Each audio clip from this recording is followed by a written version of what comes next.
Hello there, ladies and gentlemen, and welcome to another episode of CookieCast. Today on CookieCast, it's NFL football, and what an NFL podcast we've got for you. Guests galore. Sometimes they're there, sometimes they're not. But when they are, they're the finest of guests you'll ever find. Join me and my glamorous co-host and our host of guests as we delve into what was last week's games and what's this week's games. So yeah, we're going to do that. YouTube watchers, do subscribe, and if you're not a YouTube watcher, jump over, check out the video. While you're there, give us a little subscribe. So here we go. This is CookieCast.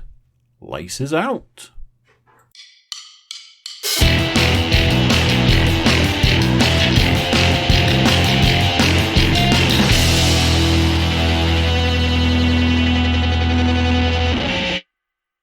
Go. Wow, I pressed record before I said go, so the start of this podcast will just be me going, go.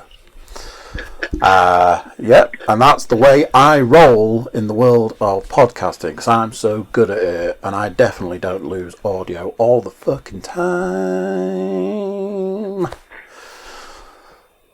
Hello, and welcome to Yorkshire's number one NFL-based podcast, Laces Out. Today I am joined by what we're seeing online is apparently the most glamorous co-host, Mr. Paul Williams, his esteemed colleague, Mr. Stuart Woodmansey, and all the way from down the lane, the friendliest giant of them all, the JFG. Hello to you all, hello. Sirs. Hello, hello. Good evening. Good evening. So here it is. It is NFL podcast time. It's NFL football. It's NFL. And as we know, that stands for something about football. It's been an interesting old week. Anybody who's watching us online on YouTube, all of our YouTube subscribers, which you are one of them, will see that although we've got a plethora of guests, co-hosts and so on and so forth, cross-purpose podcast, we've got another co-host tucked away in the corner there, in case our first co-host has a flat tire, who knows.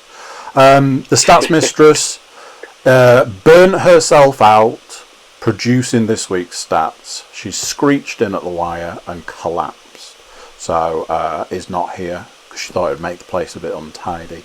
But although she did screech in sideways at the end, she has provided stats, which I have sent to these lovely gentlemen here to share. Because I'm a sharing, caring kind of guy. So, week 6 just gone. Week 7, just there, I can see it just creeping over the horizon. Paul, what have we got to start with? My mind's all over. How do we do this one? What is it? Last week in the NFL, or is it? Well, usually it would be to go through the various ins and outs of people's season-long predictions, but as we've got 2 returning guests. Old hands, some might say. You already know how badly I'm doing. I need to issue a formal apology. We here at CookieCast would like to apologise to Colin Wright for anything that we may have said about the fact that it took him 4 days to respond to a text message, which was the day after we'd done the podcast. Unfortunately for him, it wasn't me playing him this week. It was me playing his other counterpart in the sin bin. And we'll come to that one in a minute. Gentlemen, Mr. Williams, did you ever win this week? Oh no.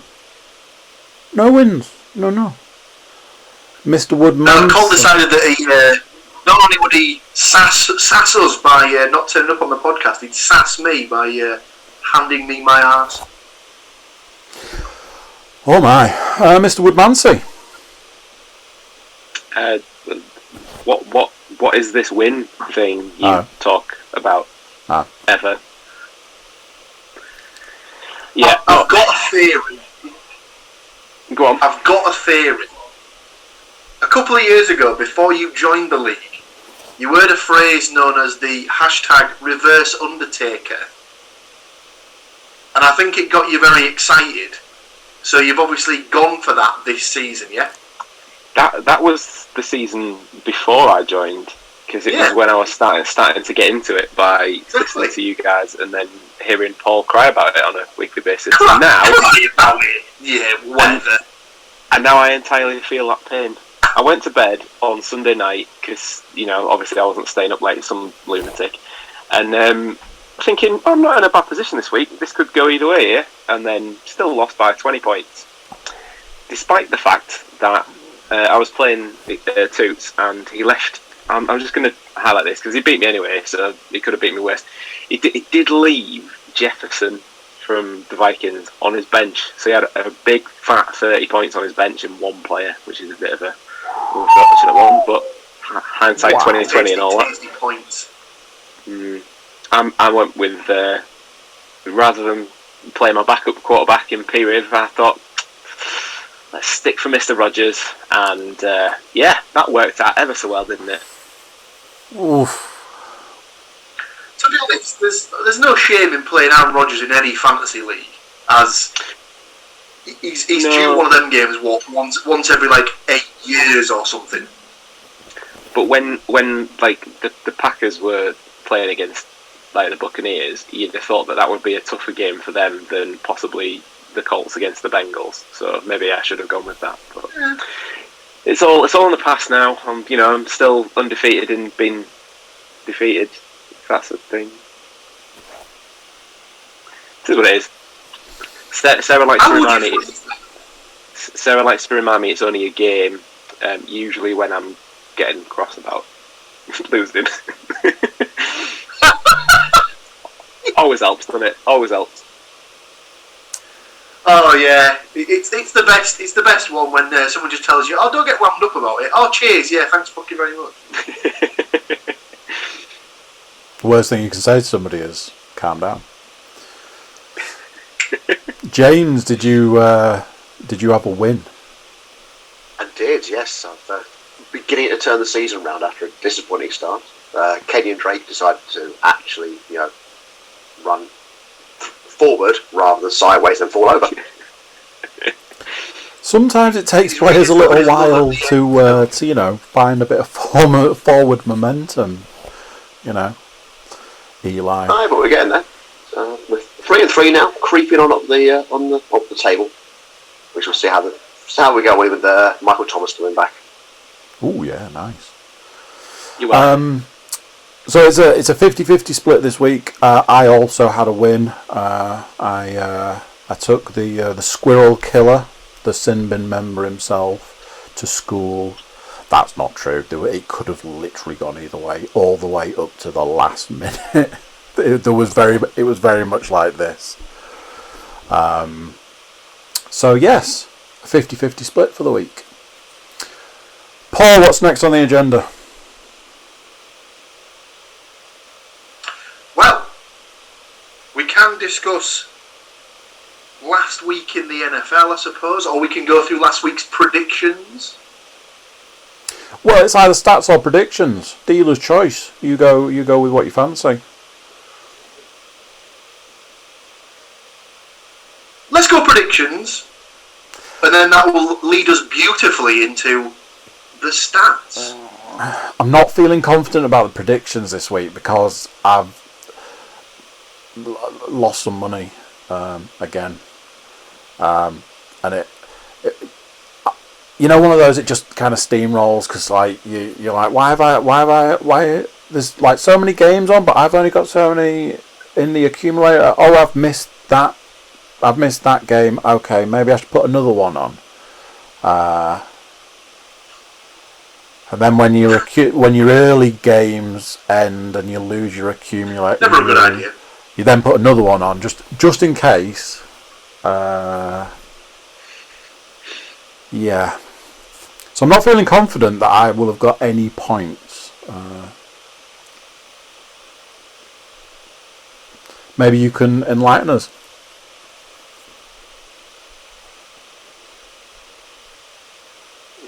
Oh, he's thinking about it. Yeah, my internet connection is absolutely terrible. Oh, he's not there.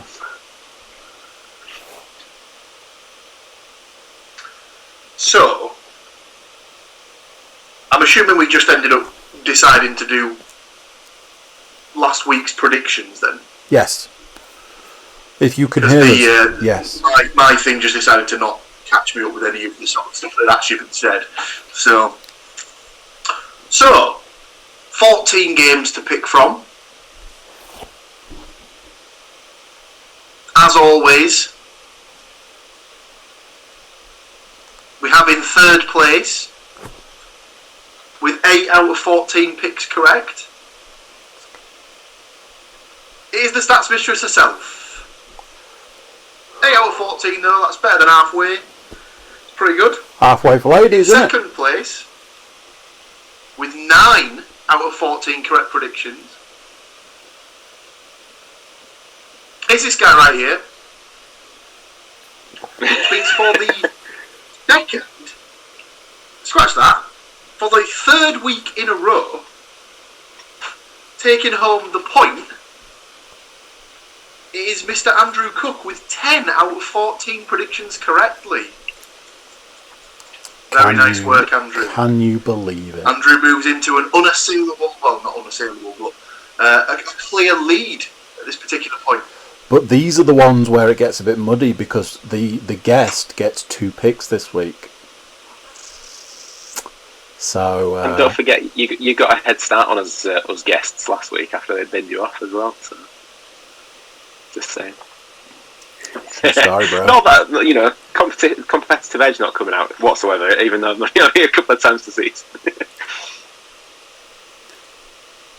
Either Paul's video has frozen or he is frozen in time. Either way, I hoped it was just going to stay like that for the rest of it, and definitely hope that's going to be the thumbnail. It's all I've got. He's not moving on mine. So. He's paused again. It seems like he took a massive lug of tea and he's now like sat and has no tea.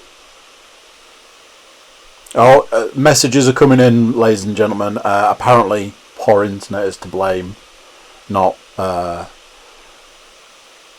Oh no, he's back. Yeah. He's back. Stop talking about him.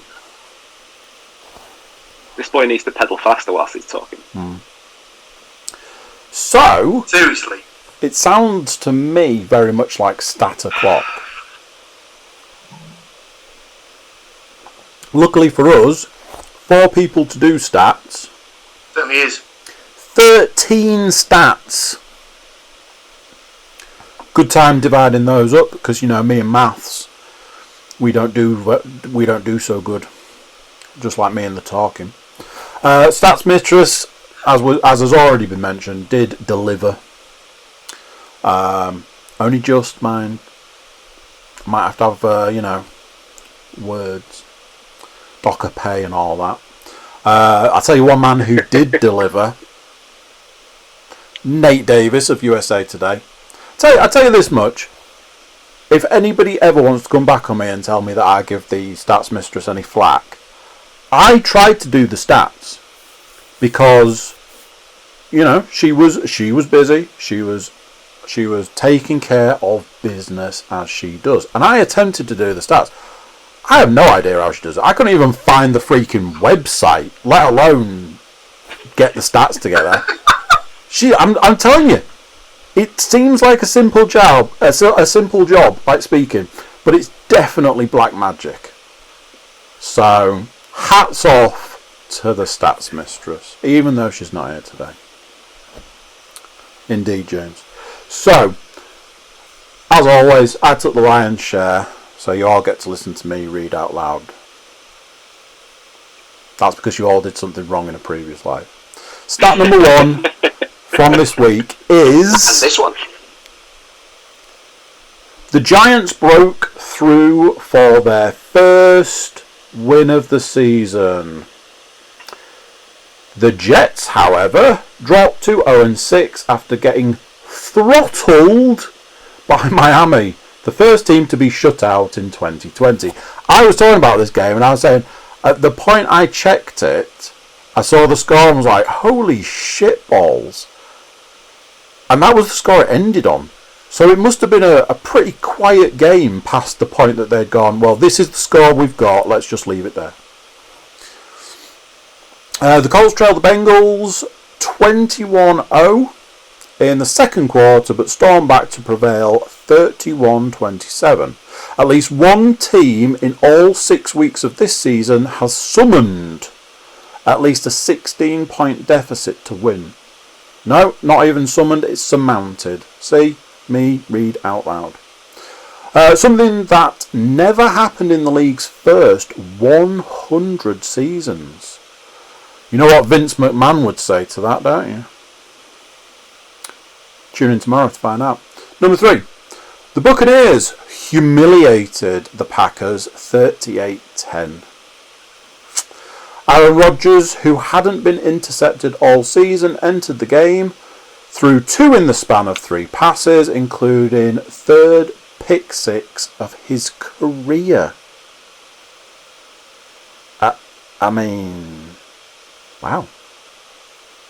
As a stat. And my final stat for the week, tight end. You'd take that though. You'd take having three interceptions for a touchdown in a 15-year career. There's quarterbacks that are playing at the moment that have that in a game. Tight end Rob Gronkowski reached the end zone for the first time since he joined Tampa Bay. I don't know anything about that. I wasn't in a position where I was forced to put Gronk in for the first time this week, and I wasn't happy to see him get some points. It was Gronk's first touchdown catch since he and Tom Brady last hooked up for the Patriots on the 9th of December 2018. 679 days ago. But is he still 24/7 champion? I'm really out of the loop on it. No, I don't believe so. I think we'd all hoped that they were going to do some cross pollination, and he was going to get pinned in the end zone at some point. Paul, if I sent you a stat about the Titans, it's your turn next. Well, Andy, it's funny you should mention that, because I have it on good authority that the Titans' 601 yards of offense in their 42-36 overtime defeat of the Texans was the most in franchise history, besting the previous mark of the 1991 Houston Oilers, who had 583 yards. So not only do they set a new record, they technically do it against the city of the team that they took over. How rude. How filthy of them. Staying with the Titans, after racking up 212 rushing yards on Sunday, Titans running back Derrick Henry became the first man in NFL history to post a 200-yard effort on the ground in 3 successive seasons. He is a bad, bad man.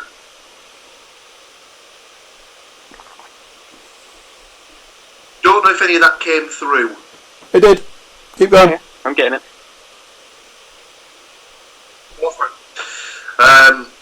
And finally in my section at least, Sunday was only the 5th time in the last 5 regular seasons that Falcons wide receiver Julio Jones had 2 TDs in one game.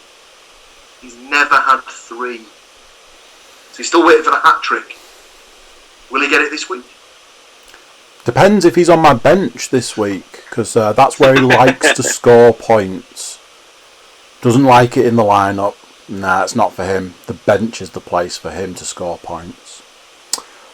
Stuart, if I sent you a stat about John Brown, it's your go You next. You did, but that's not the next one on my list, sir. No, I've scrolled too far. Vikings quarterback Kirk Cousins now has 20 multi-interception games in his career after throwing 3 picks on Sunday. But just as you were talking about Rodgers before, he did have as many as him in one game. John Brown became the 5th kicker to score for the Jags this year, connecting on a 31-yard field goal and an extra point.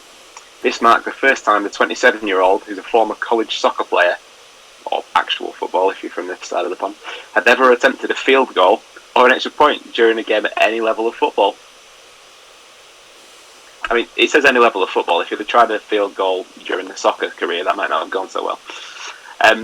Patriots wide receiver Julian Edelman, who played quarterback at Kent State, completed 2 passes in an NFL game for the first time in his 12-year career and appeared more effective than Newton, 2 interceptions for him, who seemed rusty following his COVID-19 quarantine. I was saying about that on Sunday. Cam looks like he's lost a lot of weight. Like, he looks like he's lost a lot of weight. Like, it was a bit like, you sure you should be there, mate? You don't look all that well. It's odd because all the news reports were that he was asymptomatic, it was just a precautionary. Yeah. James, I believe you're up to finish us off. Okay. Would it be really rude to insert an extra stat? Absolutely not at all. Give us as many stats as you like. Okay, so I'll start with the ones I was sent. So the Dolphins rookie to I haven't quite worked. I've missed the match. I haven't learned to pronounce his name yet, but it's now Tua time because he made his NFL debut, completing just 2 throws for a whole 9 yards, which will presumably improve in the current climate. They've just announced, I think, that he's going to take over next week. Giants QB Daniel Jones apparently has finally stopped fumbling constantly in order to score a team-high 204 rushing yards after bolting for a career-high 74 on Sunday. Eli Manning never ran for more than 80 yards in a season, so he's doing quite well on the floor. Throwing, it's a little bit sketchy. And then the Seahawks, Steelers and Titans are currently our only teams through 6 games that are unbeaten. And the cheeky little stat I'd like to sneak in, just to prove how old Tom Brady is. He had a lovely little moment with a gentleman called John Runyon Jr.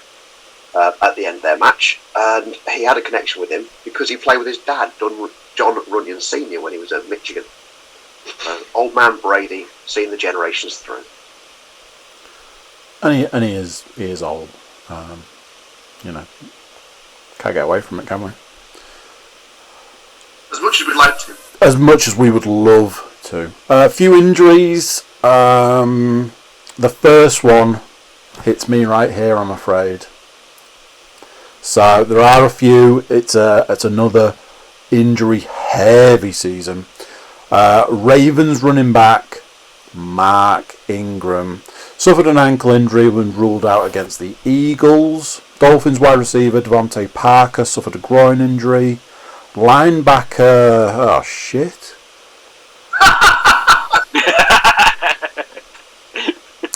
Camu Grugier Hill sustained a broken finger in the Miami win, in which the bone poked out of the skin. Hill did not miss much time though, as he finished the game after it was stitched and cast. Delicious. Washington wide receiver Antonio Grady Golden was ruled out with a hamstring injury. Jaguars tight end Tyler Eifert injured his neck. Broncos wide receiver Deontay Spencer suffered shoulder injuries. Giants wide receiver C.J. Board was ruled out with a concussion and neck strain. Board was placed on a stretcher and carted off the field before being taken to hospital for further evaluation. Eagles running back Miles Sanders was ruled out against the Ravens with a knee injury. Tight end Zach Ertz was also ruled out with ankle. Lions offensive lineman Tyrell Crosby exited Sunday's game with dehydration. 49ers running back Raheem Mostert was ruled out of the second half of Sunday night's game with an ankle injury. Following the game, coach Kyle Shanahan said Mostert tried to return to the game and played one play with the injured ankle and had to return to the bench. Somebody must have told him that I recently picked him up and put him on my team. Those are your injuries. Doesn't affect a lot other than fantasy playing. Or if you are one of those kind and caring people that care about what's going on in the NFL.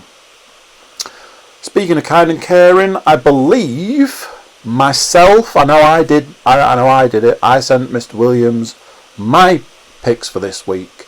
I've already mentioned it to these two gentlemen on one side of the screen. I don't know how it works. I have a game that I would like to discuss, so I'm preempting that now. I presume Mr. Williams knows the picks he's going to pick. Gentlemen, did you get your picks in? I did, but I want to change one of them, Paul. I'm really sorry. I knew you'd love that. But it's in the book. Yeah. Yes, it's all written out. But it's written out so neatly. Yeah. But we will come to why I want to change this shortly. But Stuart, it's very neat. It's a lovely book, I have to say. I'm very impressed. Look at the different colours. Well, it's not like you've got anything else to do. You can just write out anything. Cheeky bastard! Go on then. Wow. Go on then. Ruin my perfectly good book, you son of a bitch. Feel your pain because my work colleagues ruined my calendar for me writing things on, and they change it within the half hour, so I have to write other stuff on. So.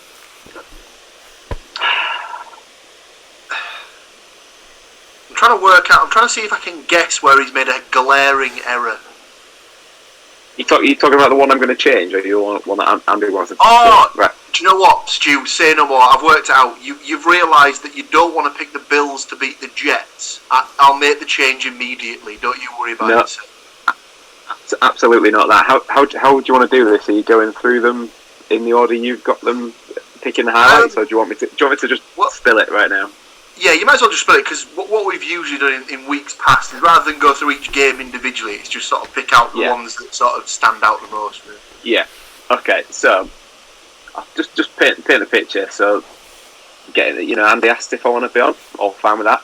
Said about getting the picks in, nice and organised. All good with that. And then I sent him a text before the Cowboys were absolutely dog shit last night. So I am fully aware that they're playing Washington. But I am changing that pick. So I'm gonna pick the football team to beat America's football team. I'm with you on that one. I think Washington are going to get that, and it's going to be like 12 points to 10 or something filthy like that. Just be like a 3-0 ball fest.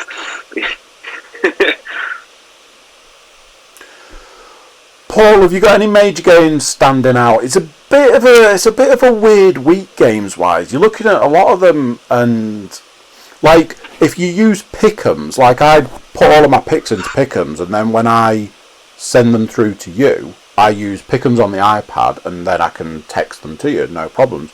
The way pick'ems does it is it gives you how your pick lines up with what everyone else has picked, and like for this week the lines are like full green. Like every now and then, like one game's like a tiny little slither on the other team and stuff.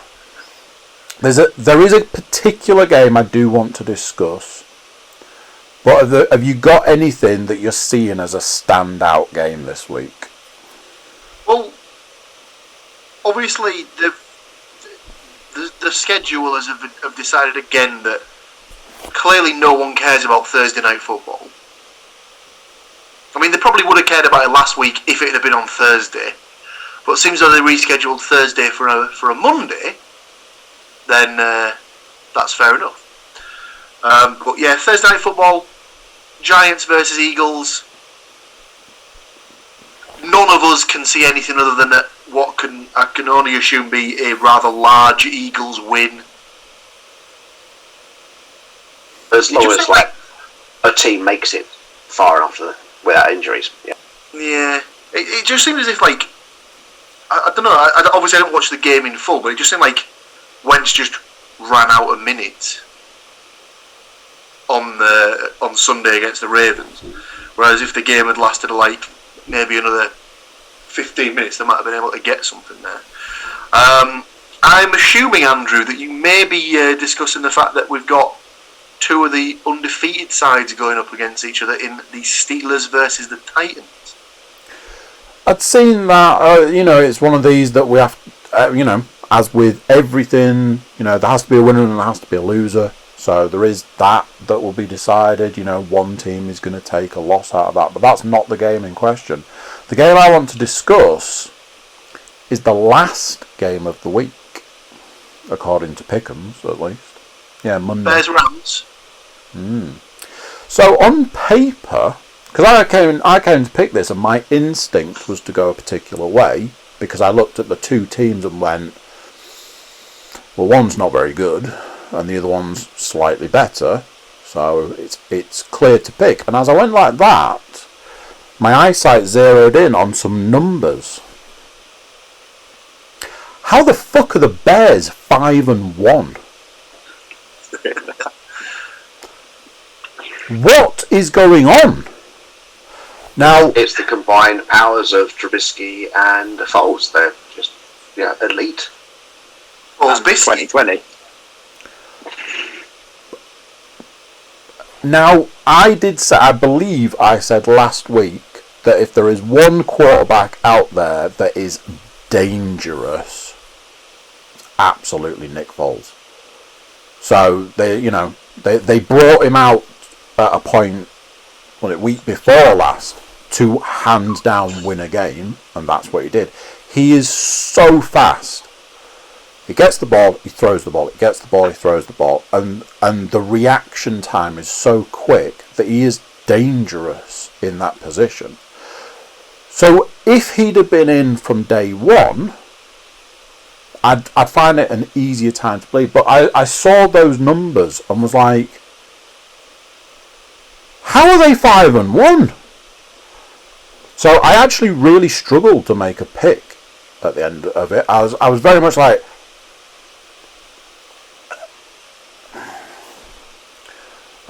any other standout games? Well, just briefly going back to the Steelers-Titans game, I'm in the minority because I'm the only one who thinks that Derrick Henry shouldn't be messed with at the minute. I agree, but there's the fact that Derrick Henry... It's very much a Christian McCaffrey situation. Derrick Henry is one man on one team. The Steelers are... On another podcast I was listening to, there was discussion of Tannehill in an MVP level at the moment. So they've got weapons. The Titans. I feel that's a stretch. Oh yeah, massively. But he's certainly playing well at the minute. So I don't think that's as cut and dry as obviously you four do. But there's a lot of other names for that MVP spot. Oh yeah, big time. If Wilson doesn't walk away with that... Seahawks Cardinals could be a good game. Tasty little game. Again, there's only one person in the group who thinks that the Cardinals have got a chance. There may be a small clue on the screen for anyone watching. Just being a bit of a homer on that one.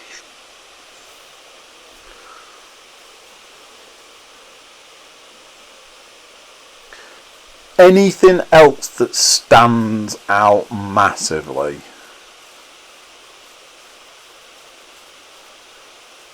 I might have booked the trend on this one because I'm just looking at the Pick'em layout, and I think it's the one that you've changed your mind on, Stu.